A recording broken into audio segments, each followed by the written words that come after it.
Hello.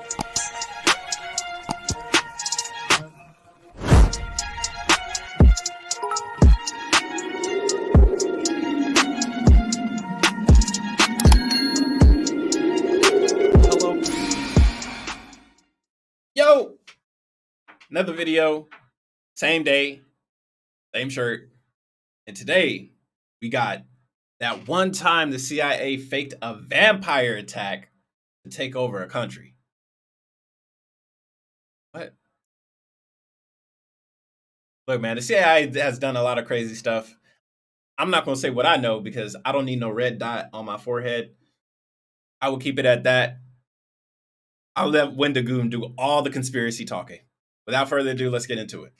Hello everybody, today we're going to be talking about the time the CIA faked a vampire attack in order to take over the Philippines.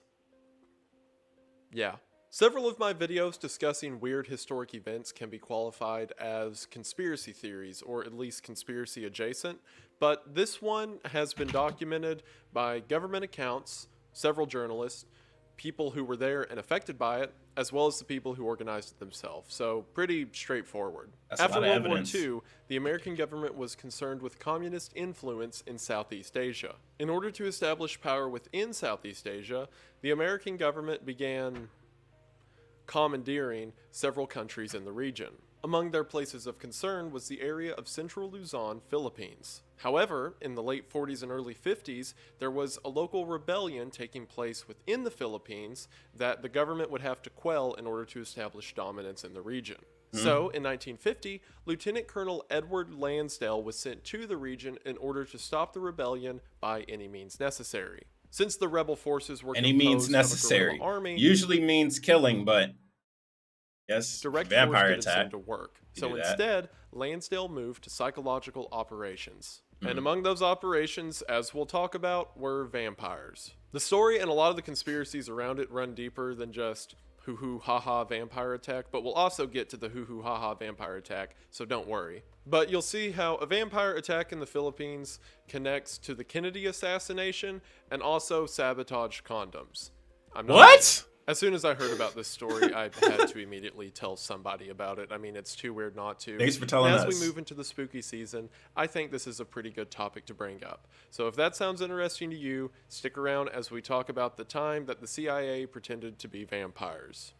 Oh my God! How did This is my life now. How did while they? We're talking about the spooky season, let's talk about the scariest thing of all: having your personal data stolen while you browse the internet. What's he gonna say? No more thanks to today's sponsor, Atlas VPN. Oh, too bad. We have NordVPN here. Oh man, but I appreciate it. But NordVPN is where it's at. I don't know about Atlas. Now, the Philippines' relation with the United States has always been messy, but for the sake of this video, we're just going to look at World War II onwards. During the beginning of World War II, the majority of the Philippines were captured by the Japanese military. Of course. As soon as the imperial military had taken over the Philippines, they began to use its people and... Man, let me just move. Let me just... I'm in the way. He ain't putting nothing on this side of the screen, so... Whatever, Wendigoon. Resources for the war effort. Eesh. And not only did the people of the Philippines have things like their food and farms stolen by the Japanese, but in some cases, the military would even begin to steal their women and children. So, as you can imagine, several of the Philippine people began to fight back. The primary group of Philippine freedom fighters were known as the Hukbalahap. The Hukbalahap, also known as the Huk Rebellion, is an acronym that translates to the People's Anti-Japanese Army. During the war, the Americans would use the help of the Huks in order to destroy the Japanese holdouts that were within the Philippines. And as the Japanese began to clear out of the region, the Americans would begin to enlist the help of Filipino businessmen and elected leaders. However, this is where the problems begin. So, during the beginning of World War II, before America got involved and Japan was taking over the Philippine Islands, several of the businessmen... Wendigoon, why? Alright, I gotta move again. I'll put myself here in the bottom. Wendigoon, please, bro, just stop. Stop, man. Just put it in one place. Politicians tried to earn the favor of the Japanese so that they would have a more favorable outcome as the war progressed. So in the first years of the there was some Philippines working with the Japanese? Of the businessmen and politicians tried to earn the favor of the Japanese Of course, the businessmen so and that they would politicians. have a more favorable Not outcome the as the war civilians. progressed. So in the first years of the war, several of these leaders and landlords had allied themselves to the Japanese and would not only feed and house them, but give them advice about fighting their own people who were in the Traitors. people's anti-Japanese army. So Traitors. at the end of the war, whenever the U.S. government was trying to reinstitute the Filipino government, and they did it using the pre-existing leaders of the Philippines, that doesn't go over well with the people who have been fighting them for the past 4 years, as you could imagine. Because several of these leaders had helped the Japanese destroy their country, and then America comes in and says, yeah, these guys are still in charge. So while tensions were high, there was no direct violence, at least until 1946, when the leader of the PKM, a group that the Huks were allied to, was murdered. Then they decided to get violent again. They changed their name from the People's Anti-Japanese Army to the People's Liberation Army, but still went by the name Huk. And as America was trying to make a new government for the Philippines, the Huks would smuggle weapons into the mountainside and begin to grow local resistance. It also didn't help the government's case that these local leaders who had previously had to do things under the watchful eye of the Japanese military were now pretty much given free rein by the Americans. So as soon as these leaders got power, they began to take a bunch of the food and resources from farmers. Why wouldn't they? And essentially just be a jerk to the peasant class that they didn't care for. Why wouldn't which helped to increase support for the opposing Huk rebellion. And by 1949, it's estimated that the Huks had anywhere from 11,000 to 15,000 active fighters. That's a couple a lot things of to fighters. note with this is, for one, whenever you read about the Huks in American or pretty much any official history text, they're kind of just called an offshoot of the Soviet Union and a directly communist strong arm of theirs in the Philippines. Because during that time of the Cold War, the concern was between American capitalism and Russian communism. Anytime that on Earth, that's all that mattered. There was nothing else going on between those two factions in the Cold War. Absolutely nothing else mattered.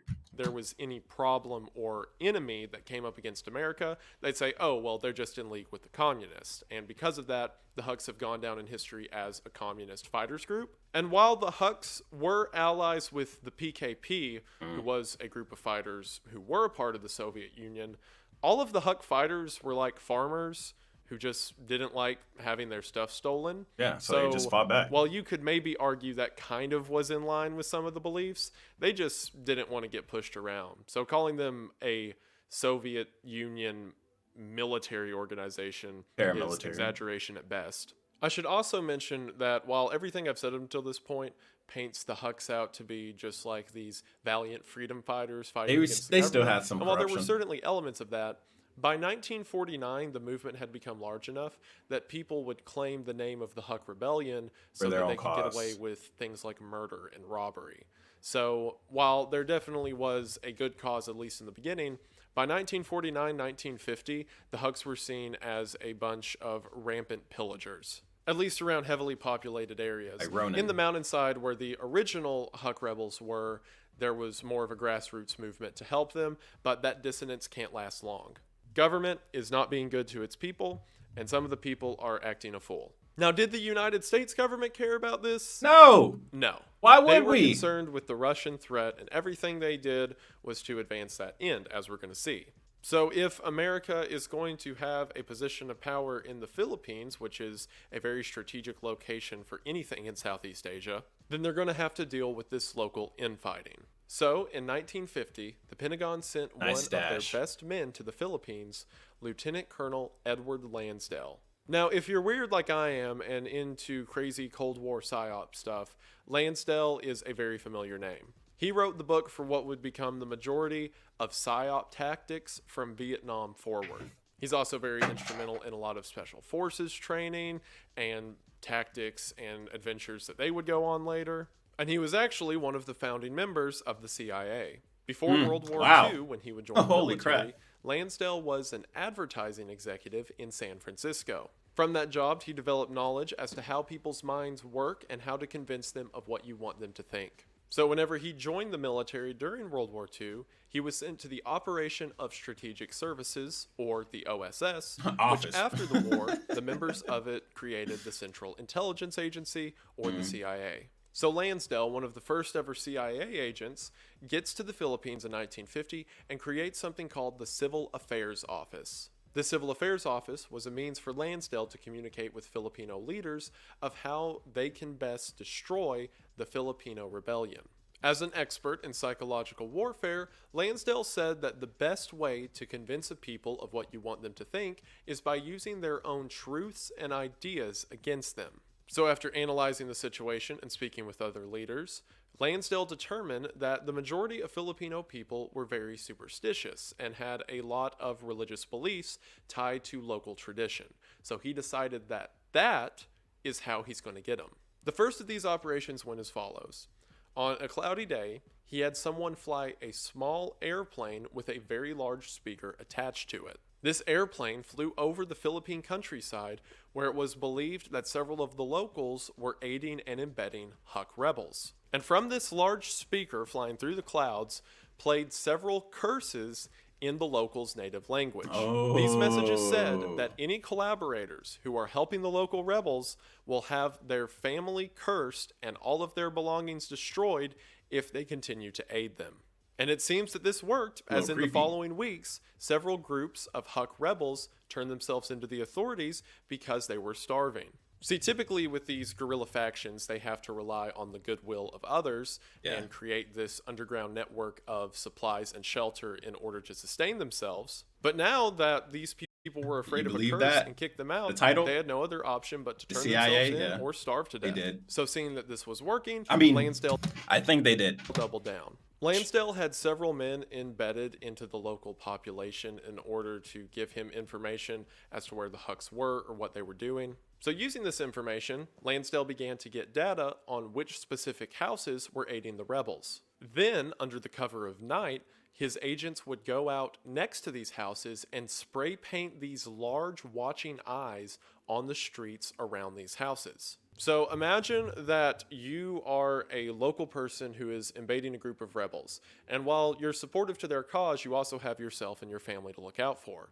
And then one day you go to bed, and when you wake up, there are eyes painted all around your house. Would probably make you think twice about helping these guys out. So because of this, collaborators became more few and far between, and the Huk rebels had to more so rely on their own resources. And now that we've set the stage for all that, let's talk about the vampires. Now, the term vampire is a bit of an oversimplification of what actually happened.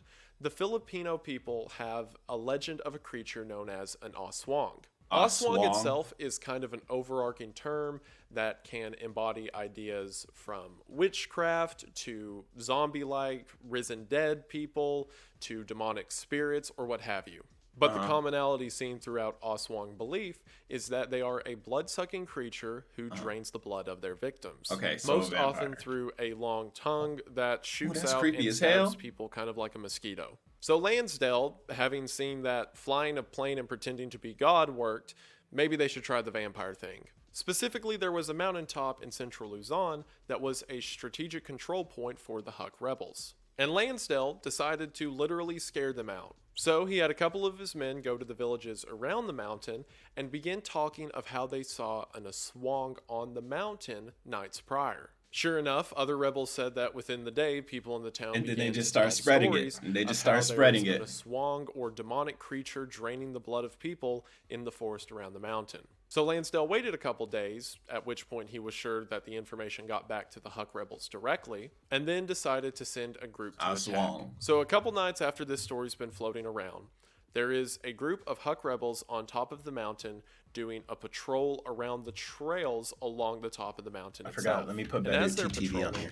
this group of hitmen sneak up on them. Whenever the patrol has their guard down, they grab the guy in the back of the patrol and drag him into the bushes. Once they've got a hold of him, they kill him and take two small puncturing devices. I'm not sure if it was like a screwdriver or what, but they put 2 holes into his neck and hung him upside down to drain all the blood from his body. Then once that's done, they threw his body back onto the trail where he went missing so that whenever his guys come looking for him, they find his body drained of blood with 2 puncture holes in the neck. So yes, with no exaggeration, straight from their own admittance and declassified records, the CIA staged a vampire attack. Bro, the CIA on some wild shit. How do you not notice the last guy just get...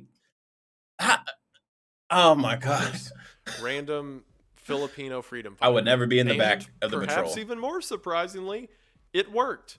The next day, the entire rebel force cleared off of the mountain. Now, is this because they thought that an Aswang was attacking them and may kill their entire camp? Yeah. Possibly. But also, like, if I was with a group of friends and we were camping on a mountain and we thought that one of us had been killed by a vampire, we would probably leave. Why isn't it working? But if I was with a group of friends on top of the mountain and we thought that some random dude killed our friend and staged it to look like a vampire, we would also probably leave. And yeah, it can be safely assumed that at least some people thought it was an Aswang.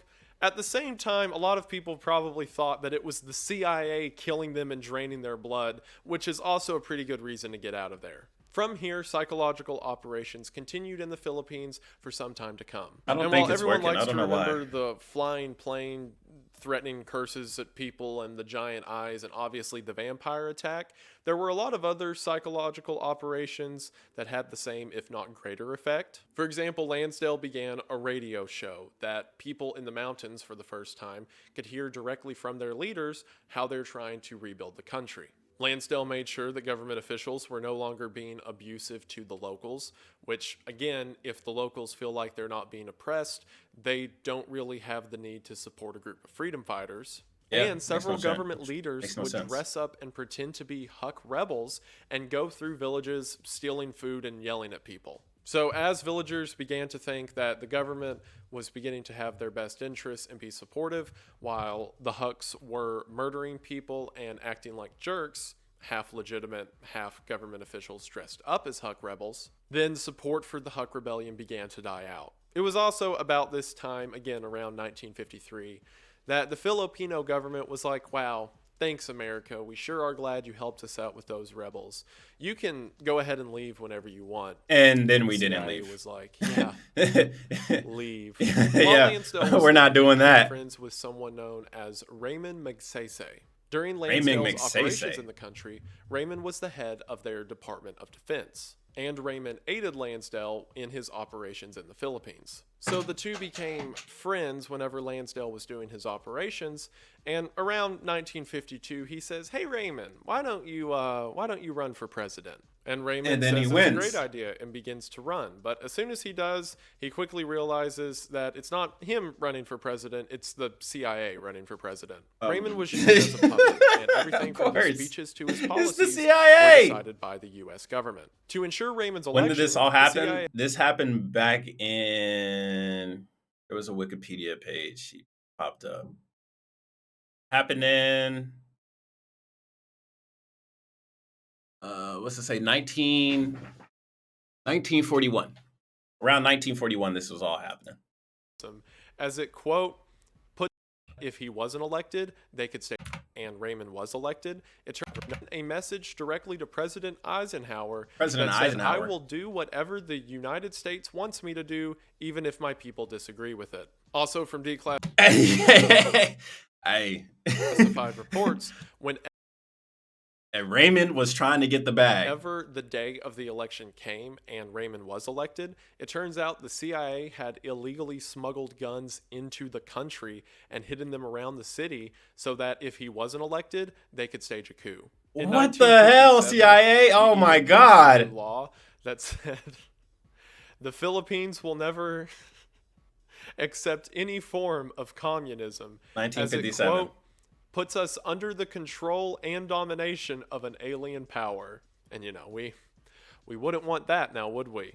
Raymond Hey, Hey, died in a plane crash in it's either us or 1957, and them. immediately the CIA had a new puppet that they wanted to run. And one of the opponents of the CIA, who was also running at the time, was named Claro Recto. And then he And disappeared. initially, the CIA just wanted to kill him, but then Well, yeah. decided they couldn't for logistic purposes. So, as part of their smear campaign against him, they began to leave these packages of condoms all over populated areas that said they were from Claro Recto, Oh my but in the God. top of all of them was a very visible hole poke, so that the people would think this guy running for office wants to sabotage their love life for some reason. In May of 1954, the And leader they of the Hug believed it. rebels, Louis Taruk, would turn himself into the authorities, and surprisingly only got 15 years in jail, which I would assume they'd just kill him. But with Taruk turning himself in, a lot of people considered 1954 to be the official end of the Hucks. Lansdale was shortly thereafter transferred to Vietnam, even though we weren't officially there yet. And from there, Lansdale would go on to develop a lot of the tactics that were used in psychological warfare